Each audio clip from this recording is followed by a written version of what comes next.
menjadikan kebudayaan Barat sebagai benchmark. Ini visi yang khas. Ya tentu saja terus nanti banyak yang mengkritik, tapi kita ikuti ya argumen beliau. Ya tidak sesederhana itu, beliau punya argumen yang dalam. Kata beliau begini, Indonesia di satu pihak dengan berani, ini idealnya, harus menjadi negara yang semodern-modernnya. Tetapi meskipun dalam hal itu mempertahankan jenisnya sebagai bangsa yang secara alami menghayati estetika. Menjadi satu budaya yang khas dan unik, yang dalam kekhasan itu menjadi sumbangan yang amat indah pada kebudayaan umat manusia universal. Jadi menurut Sultan Takdir, ayo maju seperti Barat, modern seperti Barat. Lu apa budaya kita yang unik, yang khas, yang estetik ditinggal? Tidak. Tapi jadikan itu sumbangan untuk dunia global.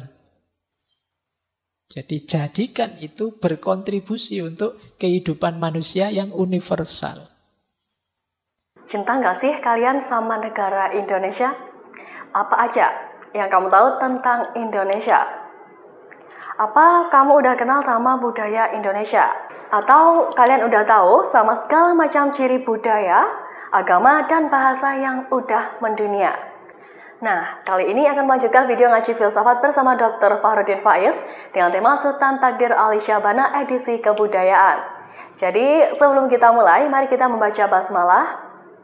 Dan simak video ini sampai habis agar bisa bermanfaat buat kita.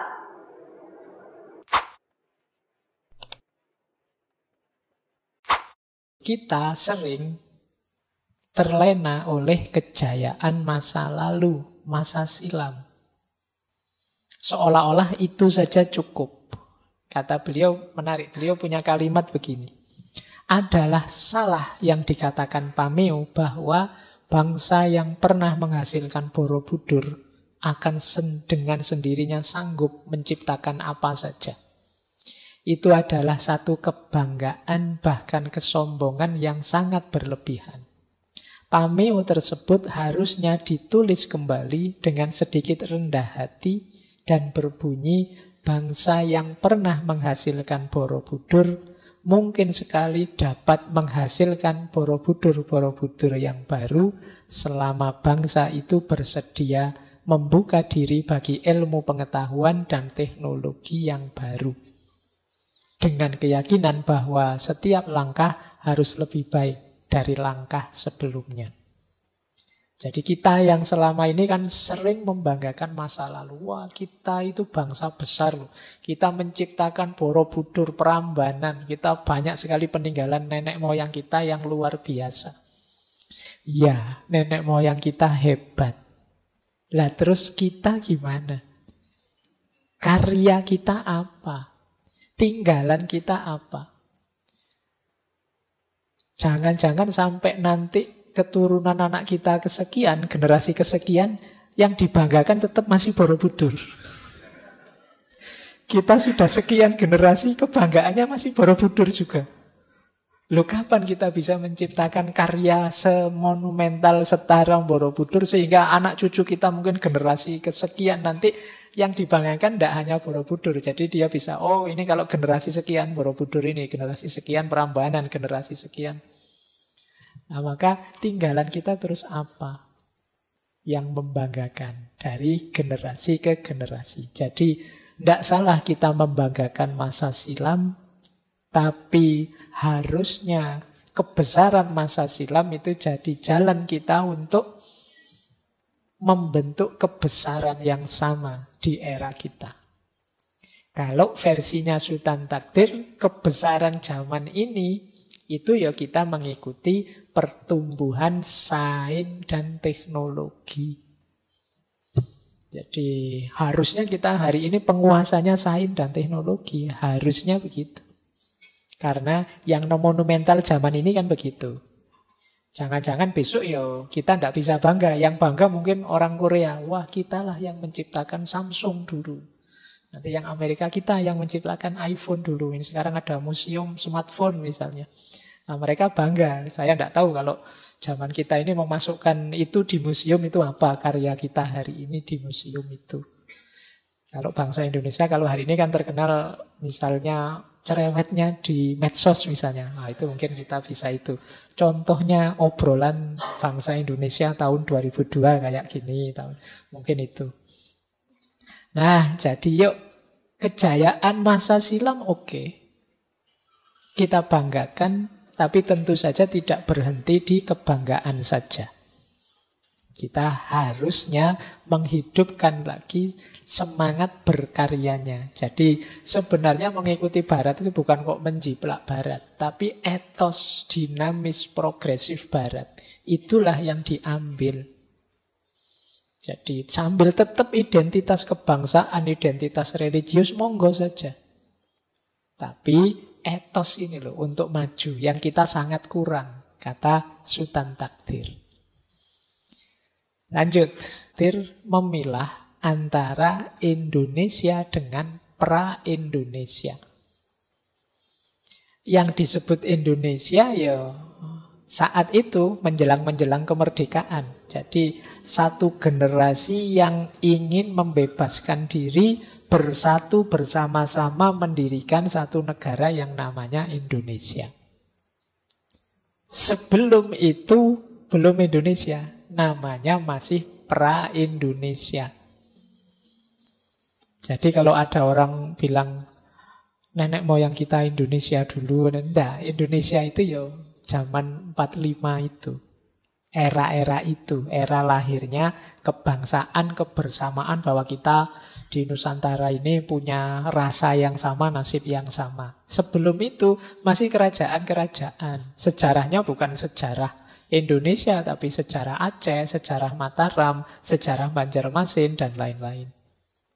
Jadi kata Sutan Takdir, zaman pra-Indonesia itu zaman yang hanya mengenal sejarahnya VOC, sejarahnya Mataram, sejarahnya Aceh, sejarah Banjarmasin, dan lain-lain.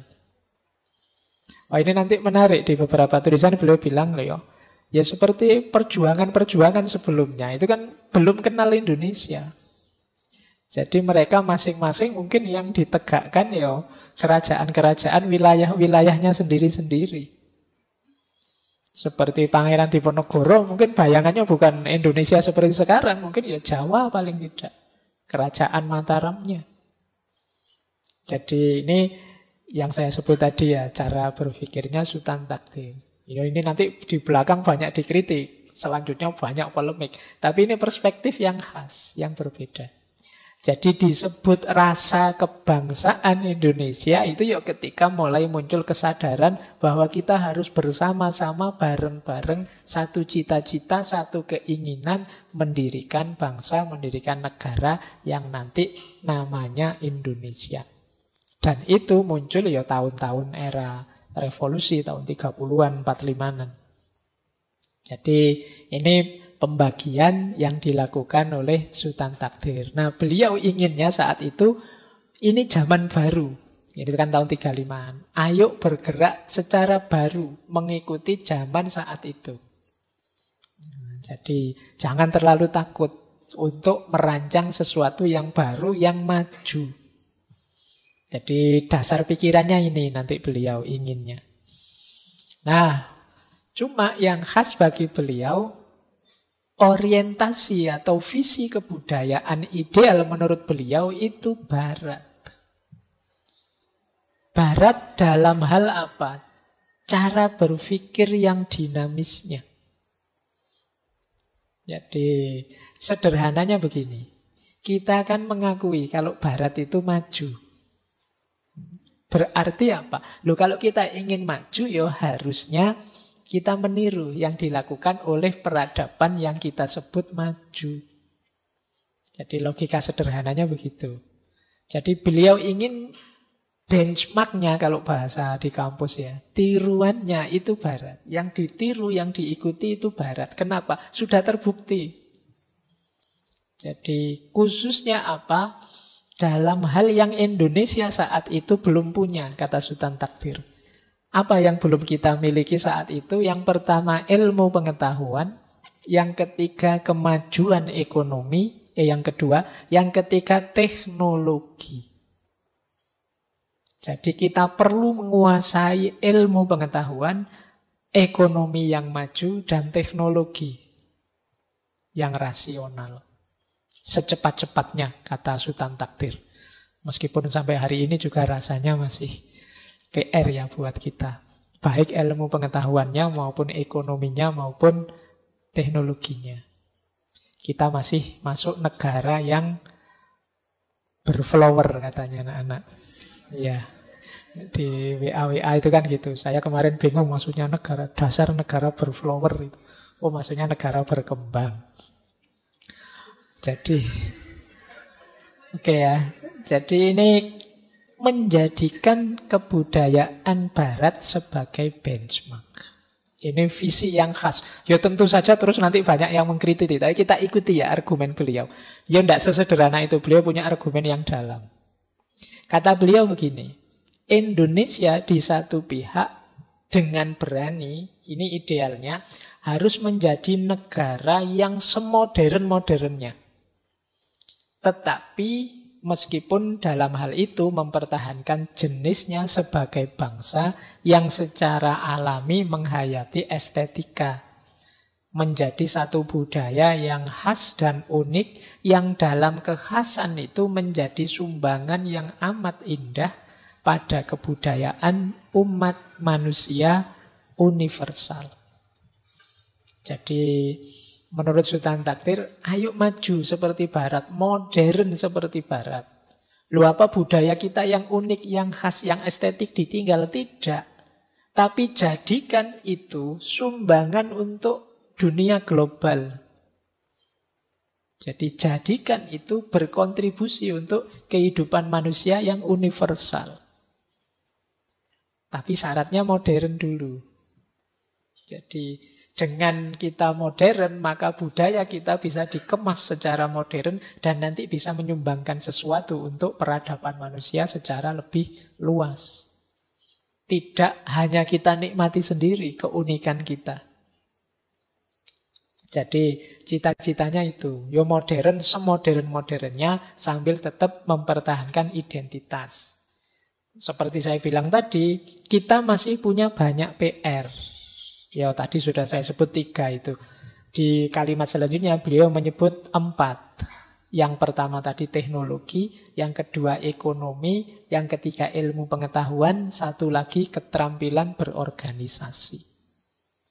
Jadi keterampilan mengatur diri, menata diri, ada leader yang bagus dan ada yang dipimpin yang juga bagus. Ini PR kita ke depan, entah sampai kapan depannya. Pokoknya kita harus sampai di titik sana. Jadi teknologi, ekonomi, keterampilan berorganisasi, dan ilmu pengetahuan. Nah, ini bukan hal mudah, kata Sultan Takdir, ya karena corak budaya kita berbeda. Sultan Takdir pakai istilah, Timur itu kecenderungannya ekspresif. Sementara Barat progresif. Dan yang disebut maju itu perlu progresivitas. Jadi kemajuan itu datangnya dari modern. Sementara yang sudah modern itu Barat. Logika sederhananya ya berarti kita harus mengikuti Barat. Nah itu yang ada di pikirannya Sultan Takdir. Kalau budaya kita seperti banyak budaya timur yang lain cenderung ekspresif. Penguasanya adalah agama dan seni. Sementara budaya progresif itu penguasanya ilmu pengetahuan dan ekonomi. Jadi tidak usah kaget kalau kita orang Indonesia itu dikit-dikit agama, dikit-dikit agama. Lalu kita memang orang timur, ekspresif. Jadi emosi, kepercayaan, keyakinan itu lebih menonjol dalam hidup kita. Nah, kalau budaya progresif, kata Sultan Takdir, ilmu pengetahuan dan ekonomi. Baik, itu beliau punya kalimat, pusatnya budaya yang lama itu di masjid, di gereja, di wihara. Sementara budaya yang baru dan modern itu pusatnya di universitas, pabrik, laboratorium. Harusnya begitu, idealnya. Maka kata Sultan Takdir, Indonesia harus hijrah. Ini mumpung baru Muharram ya. Jadi yang hijrah jangan hanya orangnya. Yuk kita sebagai bangsa hijrah dong. Atau nama akademiknya kita bertransformasi. Ayo geser dari budaya yang ekspresif menuju budaya yang progresif. Dari budaya statis yang mengutamakan pandangan kecenderungan emosional ekspresif kepada budaya maju yang progresif, saintifik. Nah ini yang diinginkan, yang dicita-citakan oleh Sultan Takdir. Nah ini debat, tetapi ini tema ini sampai hari ini jadi perdebatan. Benar enggak sih Barat itu progresif saja dan dia enggak peduli agama, enggak peduli yang lain-lain? Ataukah Timur itu memang sepenuhnya begitu? Sampai hari ini debatnya masih panjang. Bahkan hari ini juga muncul pertanyaan, Barat itu yang mana? Timur itu yang mana? Tapi untuk sementara kita pahami ini dulu ya. Konteksnya, pikirannya Sultan Takdir dulu. Yuk kita lanjut. Nah, ini kritik beliau. Cirinya budaya Indonesia.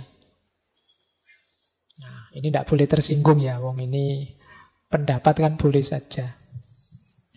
Jadi beliau melihat yang pertama apa? Masyarakat kita itu kuat sekali kepercayaannya terhadap mitos, roh-roh, benda-benda gaib yang mistik-mistik. Hobi wis pokoknya kita. Kalau tidak percaya kamu cek ya, film-film dengan penonton terbanyak di Indonesia. Ini mesti film horor. Jadi film hantu-hantuan. Mungkin kamu nyoba film-film apa lah, laga kah atau film-film sains apa-apa, mungkin tidak ada yang percaya, tidak ada yang nonton. Tapi begitu film-film hantu-hantuan itu laris. Itu pinter sutradaranya, pinter produsernya, ngerti. Masyarakat kita itu senang dengan tema-tema begitu. Tema-tema dukun, kesaktian, ya kan? Iya, yang kemarin rame itu ya viral. Itu. Kamu kan heran, kok bisa ya? Kok laris ya? Kok laku ya? Kok anu lah? Lah ya masyarakat kita. Ini sudah dikritik oleh Sultan Takdir sejak tahun 1935. Sekarang 2022. Ternyata ya tidak jauh-jauh amat kita. Masih begitu-begitu saja.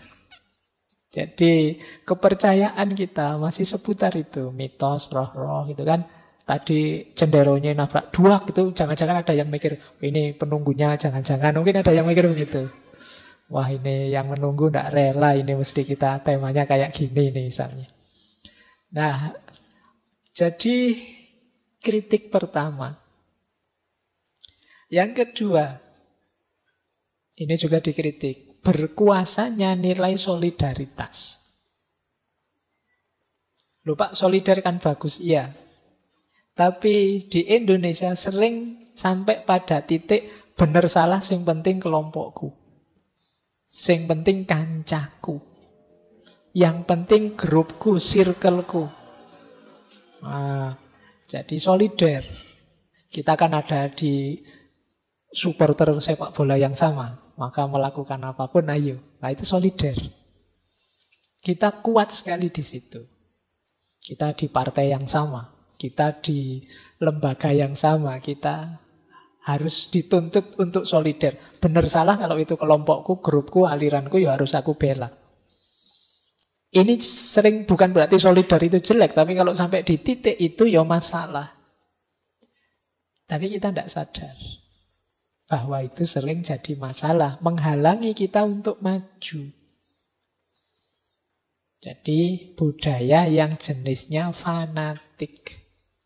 Tidak peduli fakta, tidak peduli benar salahnya yang mana, yang penting kelompokku, yang penting grupku, yang penting aliranku, circleku, bestiku.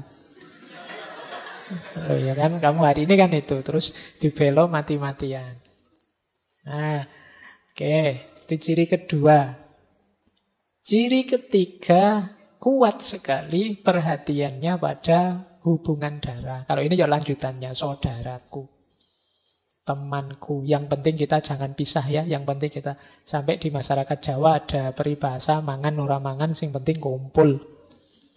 Jadi sudah, kita ngumpul saja, rukun yang enak. Nah, fokusnya ke sini. Bukan berarti ini salah, tapi dalam kondisi tertentu seperti di barat modern ya perlu titik-titik profesional. Misalnya harusnya profesional kerja, tapi lah ini yang ngelamar saudaraku. Lah ini yang ngajuin lamaran masih family. Kalau daftar terus kita titip, ada kenalan enggak? Ada saudara enggak di sana? Nah, itu alamat kan? Kita masih punya logika, punya kenal orang dalam enggak? Jadi hubungan darah itu jaminan kesuksesan banyak kalau hari ini. Ya kan? Ya nasibmu kamu tidak punya saudara yang orang-orang besar. Nah, di kita begitu. Saya ndak, ya kamu sekarang ketawa, saya ndak jamin besok kalau kamu jadi punya posisi pejabat apa, terus anakmu atau saudaramu atau ponakanmu ngelamar di perusahaanmu, saingannya banyak, berarti kamu ndak nerima yang ada hubungan darah. Tapi menerima yang lebih profesional. Kamu bisa dimusuhi sak keluarga besarmu. Iya kan? Kamu kalau pulang dimarah-marahi mesti kan sedulure dhewe ora diane. Khas itu gaya Indonesia sudah. Jadi ini masih PR kita di situ. Kemudian ini bukan saya ya, Sultan Takdir. Kuatnya kedudukan agama. Bukan berarti agama itu jelek. Tapi seringkali ini persis seperti yang dikritikkan oleh Karl Marx. Membuat kita ternina bubukkan. Jadi tidak aktif, tidak kreatif. Apa-apa ditarik ke agama. Misalnya kita sedang sulit, kita sedang dizalimi, dijajah. Sudahlah Pak, hidup ini kan sudah digariskan oleh Allah. Jangan kemerungsung, jangan marah-marah. Kalau takdirnya menang besok kita tetap menang kok. Ya kan?